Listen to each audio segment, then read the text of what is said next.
Good morning everyone. Today we will start with another chapter of class 11th biology. The name of the chapter is Photomorphogenesis in plants.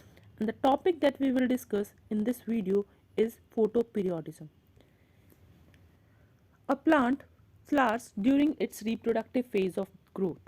After the plant has attained a certain age or stage of development, the vegetative shoot apex undergoes various structural and physiological changes and becomes directly transformed into a reproductive apex.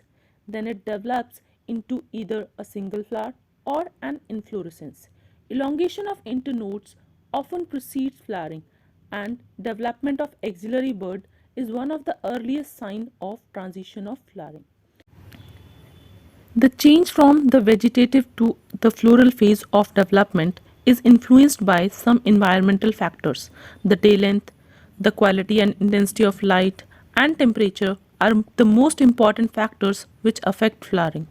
These factors are so intimately linked to the mechanism of flowering that a study of their effects is essential for understanding the process of flowering. So, in this chapter, we will discuss about photoperiodism, phytochrome, and vernalization. Response of a plant to relative lengths of light and darkness within 24 hours is known as photoperiodism. Painstaking work of W. W. Garner and H. A. Allard on Maryland mammoth's variety of tobacco established the concept of photoperiodism. They observed that this variety of tobacco failed to produce flowers during summer, but when grown in greenhouse during winter plants flowered profusely. When they subjected the plant to short day lengths during summer by placing in darkness, they produce flowers. The plants could be maintained in vegetative state during winter by lengthening the days with artificial additional lights. Thus, they concluded that photoperiod plays an important role in flowering. Some plants require short day condition for flowering. There are others which require longer photoperiods, and still others are day neutral. That is, they produce flowers under both long and short day conditions. So, photoperiodism is the response of an organism to the changing relative length of the day and night. Photoperiodism can also be defined as the developmental responses of the plants to the relative lengths of light and dark periods. Photoperiod refers to the length of daily period of light to which a plant is exposed, and the number of hours of light that determines its flowering response is said to be the critical photoperiod. For short day plants, the critical photoperiod is the photoperiod at or below which it flowers, and for long day plants, the critical photoperiod is the photoperiod at or above which it flowers.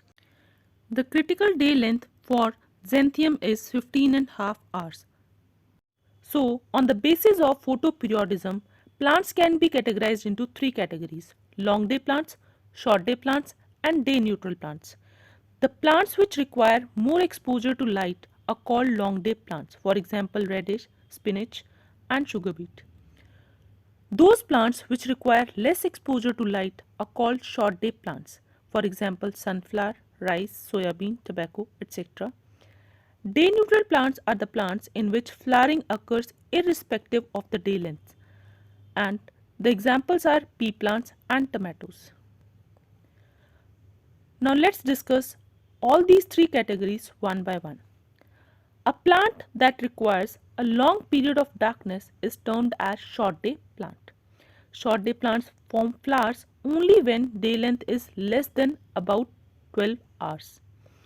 They need a shorter than critical day length and an uninterrupted long nights for flowering, and so can be more appropriately called long night plants. They do not flower if given short days and long nights are interrupted by flashes of light. The plants flower during autumn and winter when the night becomes progressively longer and the days become shorter.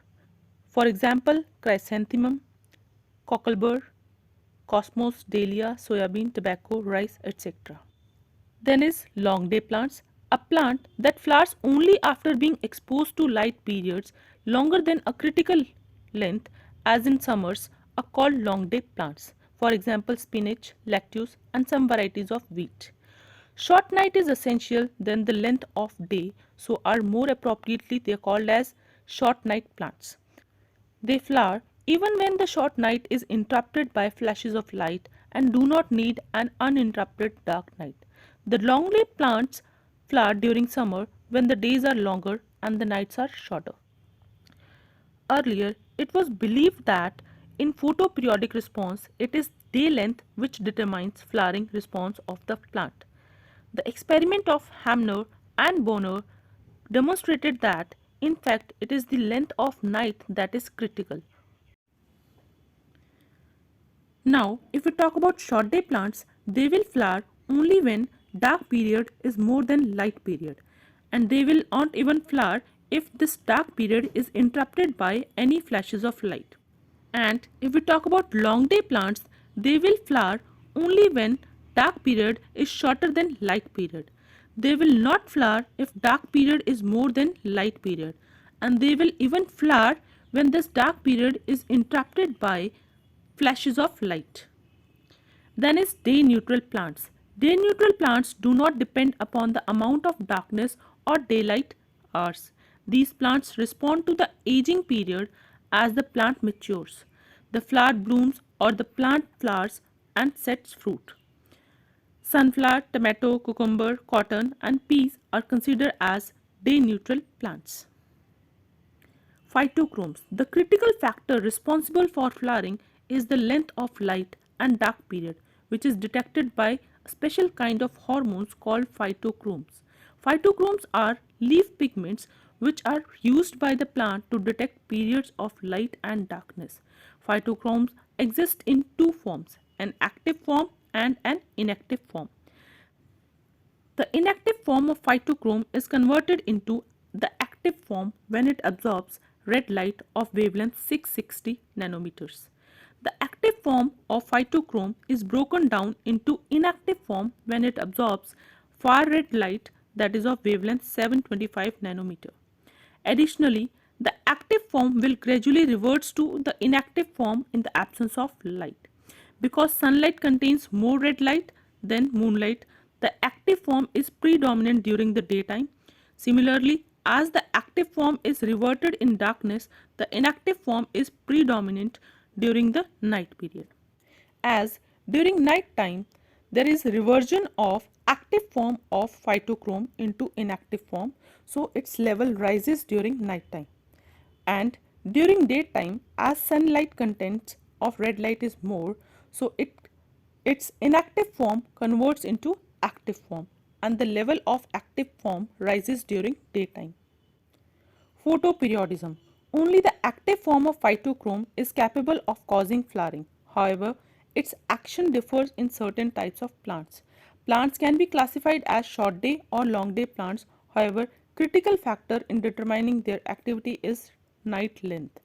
Short day plants flower when the days are short, hence require the night period to exceed a critical day length to consume more inactive form, as they require less content of active phytochrome for flowering. Long day plants flower when the days are long, hence requires the night period to be less than a critical length. Long day plants flower when the days are long, hence require night period to be less than a critical length. In long day plants, active form activates flowering, hence flowering requires high level of active form of phytochrome. So, if we compare between short day plants and long day plants, short day plants have low light period, so the level of active form must be low for flowering. During long day plants, active form activates flowering, so active phytochrome level must be high for flowering. Application of photoperiodism in horticulture. Horticulturists can manipulate the flowering of short day and long day plants by controlling the exposure to light. The critical night length required for a flowering response must be uninterrupted in order to be effective. Long day plants require periods of darkness to be less than an uninterrupted critical length. These plants will traditionally not flower during the winter and autumn months when night lengths are long.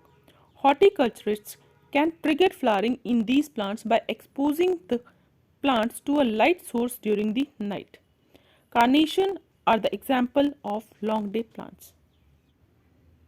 Short day plants require periods of darkness to be greater than an uninterrupted critical length. These plants will traditionally not flower during the summer month when night lengths are short. Horticulturists can trigger flowering in these plants by covering the plant with an opaque black cloth for 12 hours a day. Chrysanthemum are the example of a short day plant. In many plants, temperature has a profound effect on flowering. Some plants do not flower under the inductive photoperiod conditions but flower only when a cold temperature treatment is given to them. This acutization or acceleration of the ability to flower by a chilling treatment is said to be vernalization. It is a method of inducing early flowering in plants by treatment of their seeds to a very low temperature. The same effect of flowering has been observed if the soaked seeds are treated with a particular temperature for a certain period during their stages of germination.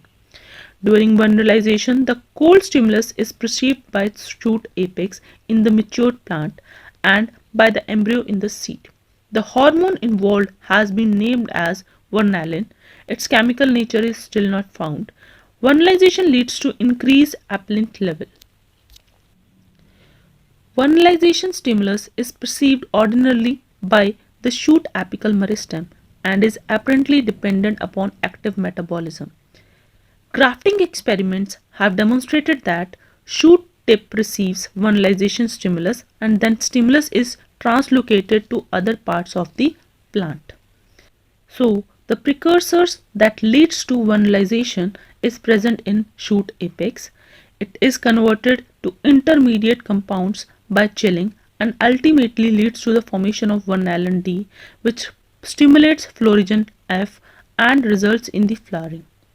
Now, if we differentiate between photoperiodism and vernalization, photoperiodism is a response of plant towards the relative lengths of day and night, whereas vernalization is the response of plant towards flowering due to temperature treatment. Photoperiodism stimulus is perceived by mature leaves, whereas vernalization stimulus is perceived by an active meristem present on shoot. Photoperiodism is not only preparing plants for flowering but also intimates flowering, whereas vernalization itself does not induce flowering but prepares the plant for flowering.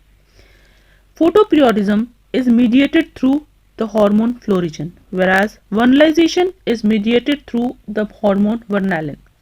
The effect of photoperiod cannot be reversed, whereas the effect of vernalization can be reversed by exposing the plant to high temperature. The photoperiodic effect can be transmitted from one plant to the other through grafting, whereas the vernalization stimulus cannot be passed from one plant to other. The photoperiodic stimulus is interrupted by dark period, whereas vernalization stimulus must be applied continuously. I think now all have understood how light and temperature affects the flowering of plant. This is all for this video. Thank you everyone.